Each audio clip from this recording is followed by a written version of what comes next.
Welcome back, everyone, to Kirby's Forgotten Land. We're going into a haunted house.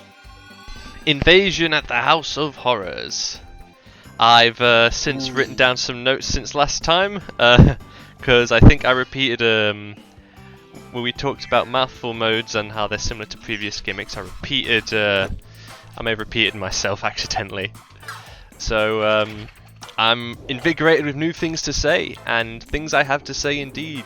Invigorated the haunted house. Lots of fun names for the levels in this game. Individual names as well. No like World Dash 1-1, although I'm sure there's like a subtitle of that in the menus. And yeah, kind of reminds me of even though I've not played the game, from what I've seen, Kirby 64 is a game with very personalized, well, highly individualized levels.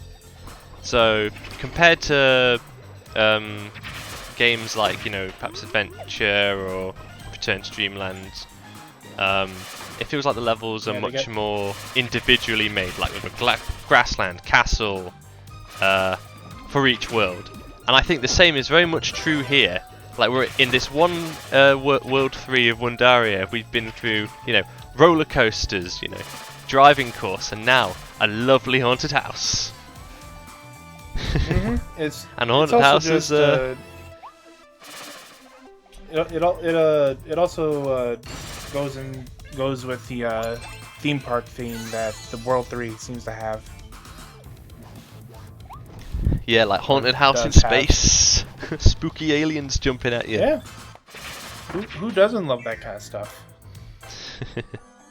Not me. I don't like that kind of stuff. Oh. Not a fan of the spooky stuff in theme parks. Horror in general is something I enjoy watching other people go through more so than experiencing myself. Like, I played a few maybe a Resident Evil here and there, but I'm too much of a coward otherwise. Thankfully though, Kirby has a way to get through all the darkness and the spooky cardboard cutouts. Here we have the light bulb mouthful mode. Simply, you can. How is he generating energy? How is he generating energy? Maybe the same way Fester does from the Addams Family. Put a light bulb in your mouth, glows right up. Yeah. In this mode, you can jump around and move, jump, and light the way. Light up the darkness to see what's going on. Lighting up the darkness can also help power up those sort of solar panels you come across occasionally. So it's a fun little segment here of walking through sort of a darkened maze, avoiding jumping over these cardboard cutouts where you can, and encountering some other unique obstacles. Although, as you can see, you can also just drop the light bulb and get through it without it anyways. Yeah, if you know the layout beforehand, but I don't. Like, there's not many places in the game where you use the light bulb. So you kind of forget the level design. Yeah, when it's so dark, it's hard to remember. Yeah, but it does feature those lovely ghost Gordos there. Quite a few of the enemies we've seen in this haunted house have been from Triple Deluxe, actually. Like the walking ghosts, those Gordos were in that game as well, except you use the mirrors in the background to see them. In this game, the light attracts them towards you. I can't remember their official names, but I'm sure the figurines will mention them. So yeah, just be sure to not hold down the button as much. You know, just so that you don't get hit. And don't tap too frequently because they'll stop for a bit before returning to their original locations. Yeah, unless you're like me and know what you're doing. Except in this case, where I just have a brain fart, and I just kind of dilly-dallied without really realizing what to do. Yeah, you hold the cutter in place at one location, then you walk to another for the cutter to come back at you through the box. A fun little attribute of cutter. Make sure you time it right. Make sure you time it right, or else this will almost happen. That was a close one. But hey, you got your prize.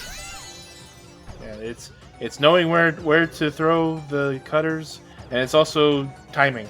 So don't mess up. I always found it funny that it's the charge makes the cutter stay in place and then get powerful back to you instead of the way the 2D games does it. But I think it makes better use perhaps of the 3D space as well.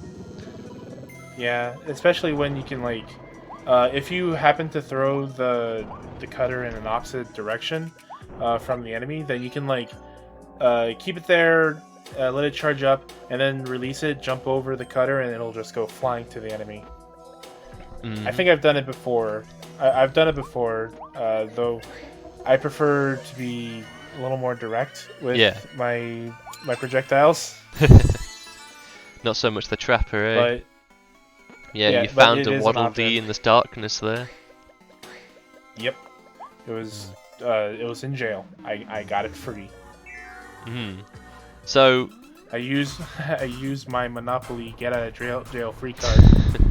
Can't climb ladders with the poor bulb, unfortunately. So back onto the normal level. You may have noticed that throughout the since we've hit World 3 that there have been more Waddle Dees to save. So the structure of the game is typically 4 levels per world and a boss, and then 3 unique Waddle Dee missions per level and a few to find. It started out with 3 with World 1 and 2, and now we've got 4 to find in each level. So an indication of the how much more bigger and more complex these levels are getting as we go through it, eh? Yeah, and later levels will have like 5 entirely. So you can imagine just how long these levels Speaking of bigger and more complex, we've got these all these false mirrors now. We had the cardboard cutouts, we had darkness, now we've got false mirrors and such to contend with. Yep, it's well, not mirrors, but like pathways. They're paintings, made to look like mirrors, but in some cases they're used to find different items. Like the first one, it had a treasure chest in the false one, but if you activated the false one, you'd get a real chest in the other one. I think they're actually more like fake pathways in the Looney Tunes cartoon. Yeah, except in those cases, the painting doesn't. In those cases, the painting doesn't squish the coyote. No, it squishes the Kirby if you're not out of the way. Although speaking of Kirby taking damage and such, he doesn't die instantly while falling into pits in this game, which is very appreciated, very nice. But also he doesn't lose lives, loses 100 star coins instead. I think ever since Kirby got adopted the health bar, I think a lot of their games just became a little lighter with falling into pits. So I don't know which game started the health bar adoption, but I know that Return to Dreamland. Well, technically, the first game, the very first Kirby games always had a hit point system. I mean, I'll grant you, it's hit points, like individual points in earlier games. But the bar, I think, was with Superstar. He's got health chunks ever since Adventure, but when at some point, I think it's either Superstar Ultra or Return to Dreamland, where they adopted the health bar approach. It was Superstar. Superstar was the first game Kirby had a health bar in, as opposed to like life points, because I'm not sure about all the sort of handheld games. Like Superstar Ultra obviously also had the health bar. I don't think it was until, though, like you said, Return to Dreamland, until it became a standard. Yeah, once Return to Dreamland came around, the Kirby franchise just became a lot more standardized, which isn't a bad thing. No, and I I You know? quite like the sort of the control methods of the modern Kirby games a lot. I do. I think it's just more in like how you structure the game, where it comes into like sameness. Yeah, like that's one thing I think Kirby does pretty well is knowing when to mix it up. Because Kirby is a pretty simple platformer, you know. Simple control. It's a pretty simple versatile moves, one though, with all the like the move sets you can do nowadays. Well, yeah, but the point is that if something is too simple, then it's gonna get boring real fast. I mean, look over at Mario. He did the same game like 4 times with the new Super Mario Brothers, and people got sick of it. Although I think people do conflate that a tiny bit. 'Cause it was still Maybe. like the new series, Maybe. sure. I think it was more so after like. You'd be surprised at how different New Super Mario Bros. 1 is to something like New Super Mario Bros. Wii. It's past that where I think it can get like, this feels weird. Despite when they tried things like with the coins and such, but yeah. Yeah, that's usually the consensus with New Super Mario Brothers is that the first one is worth playing, but it's also weird. Once you get past it, yeah. Weird. They're all worth playing, I think, in a sense. Like, but yeah. I mean, that's it for this part. To some extent, because the thing going for New Super Mario Bros. Wii is that it has 4-player, which New Super Mario Bros. U has. So it's not much of a selling point anymore. That's where we end it today. See you next part.